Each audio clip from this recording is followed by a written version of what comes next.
জটায়ুর উদ্ধার। শ্রীরাম বলেন, ইনি পিতার সমান, সীতার কারণে পক্ষী হারাইল প্রাণ।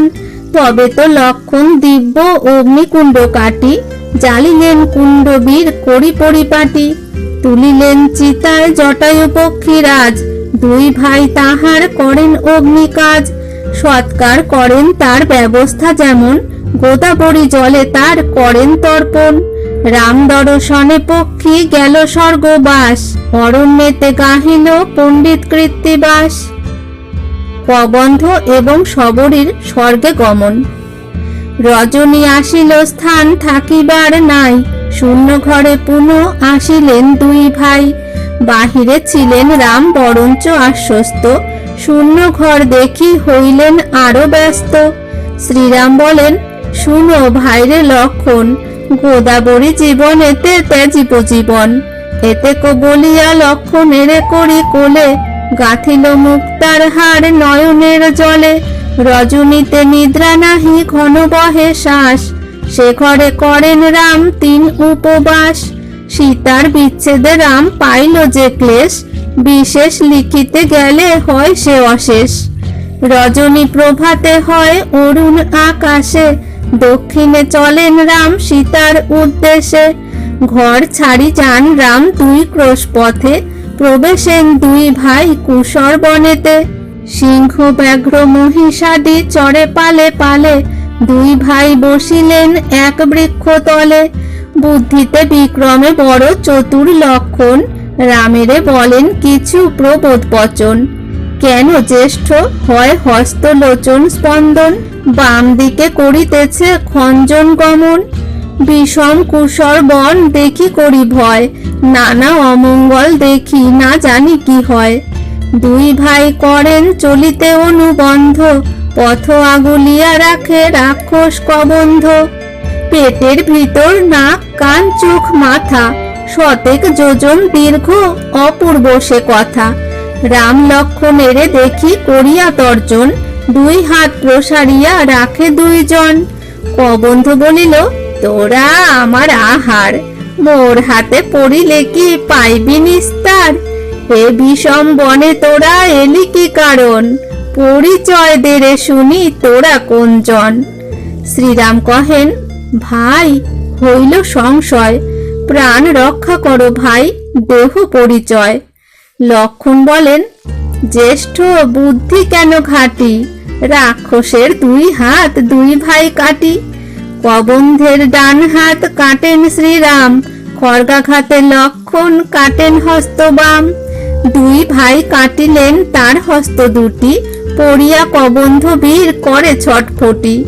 ডাক দিয়া রামের এসে করে সম্ভাষণ, কোন দেশে থাকো তুমি, হও কোন জন। লক্ষণ বলেন, রাম জগতের রাজা, রাজা দশরথ পুত্র সবে করে পূজা। শ্রীরামের ভাই আমি নামেতে লক্ষণ, পিতৃসত্য পালিতে বেড়াই বনে বন। তুমি কোন নিশাচর বিকৃত আকৃতি, বনের ভিতরে থাকো হও কোন জাতি। এত যদি লক্ষণ করেন সম্ভাষণ, পূর্ব কথা কবন্ধের হইল স্মরণ। কুবের নামেতে দৈত্য ছিলাম সুন্দর, কন্দর্প জিনিয়া রূপ যেন নিশাকর। সকল দেবতা নিন্দা করি নিজ রূপে, ক্রোধে মুনিবর মোরে শাপ দিল কোপে। যেমন রূপের তেজে করো উপহাস, বিরূপ হোক সব রূপ যাক নাশ। যখন হবেন বিষ্ণু রাম অবতার, তার বাণ স্পর্শে তোর হইবে নিস্তার। আমার উপরে ক্রুদ্ধ দেব শচীনাথ, করিলেন আমার শরীরে বজ্রাঘাত।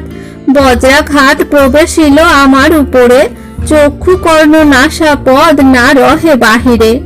গতি শক্তি নাই কিসে মিলিবে ভক্ষ, তেই মম দুই হস্ত দীর্ঘে 2 লক্ষ।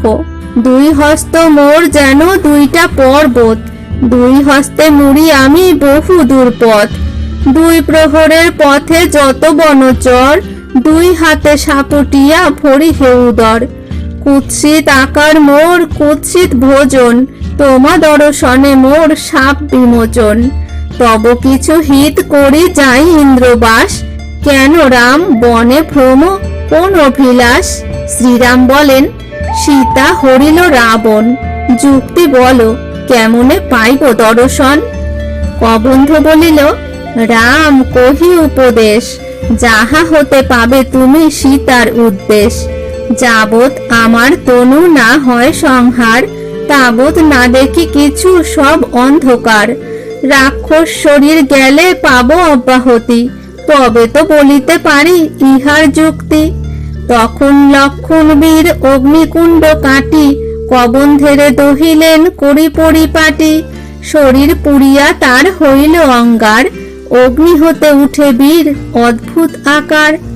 আকাশে উঠিয়া করে রামে সম্ভাষণ, দেবমূর্তি সে পুরুষ দ্বিতীয় তপন। পুরুষ বলেন, ও হে শ্রীরাম লক্ষণ, সাবধান হয়ে শুনো আমার বচন। সুগ্রীবের উদ্দেশ করিও ঋষ্যমুখে, আজ্ঞা করো রামচন্দ্র, যাই স্বর্গলোকে। রাম দর্শনে কবন্ধের স্বর্গবাস, কুশর বনেতে রাম করেন প্রবাস। প্রভাত হইল নিশা উদয় মিহির, চলিলেন দুই ভাই পম্পা নদী তীর। কেলি করে নানা পক্ষী পক্ষিণী সহিত, দেখিলেন মৃগ মৃগী বিচ্ছেদ বঞ্চিত। রাজহংস রাজহংসী ক্রীড়া করে জলে, দেখিয়া রামের শোক সাগর উথলে। জিজ্ঞাসা করেন রাম, ওহে মৃগ পাখি, দেখিয়াছ তোমরা আমার চন্দ্রমুখী? পম্পাতে করি স্নান সাধিয়া তর্পণ, সুগ্রীব উদ্দেশ্যে রাম করেন গমন। প্রবেশ করেন রাম মতঙ্গ আশ্রমে, তথায় সবরই ছিল দেখিল শ্রীরামে।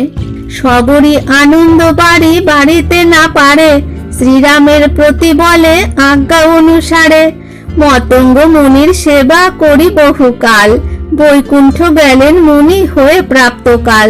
কহিলেন আমার আশ্রমে করো স্থিতি, আসিবেন এখানে অবশ্য রঘুপতি। সবরই যখন পাবে রাম দর্শন, তখনই হইবে তব পাপ বিমোচন। রাম রাম শ্রীরাম রাঘব রঘুপতি, হইয়া প্রসন্ন এ দাসীরে দেহগতি। সবরই রামের আগে অগ্নিকুণ্ড কাটে, আনিয়া জ্বালিল অগ্নি নানা শুদ্ধ কাঠে। করে অগ্নি প্রবেশ সরিয়া নারায়ণ, তাহার চরিতে রাম চমকিত মন। অগ্নিতে পুড়িয়া তনু হইল অঙ্গার, তাহার ভাগ্যের কথা কহিতে বিস্তার।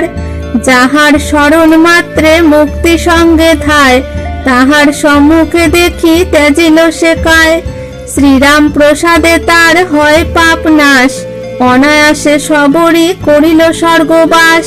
শ্রীরাম চরিত্র কথা অমৃতের ভাণ্ড, এত দূরে সমাপ্ত হইল অরণ্য কাণ্ড।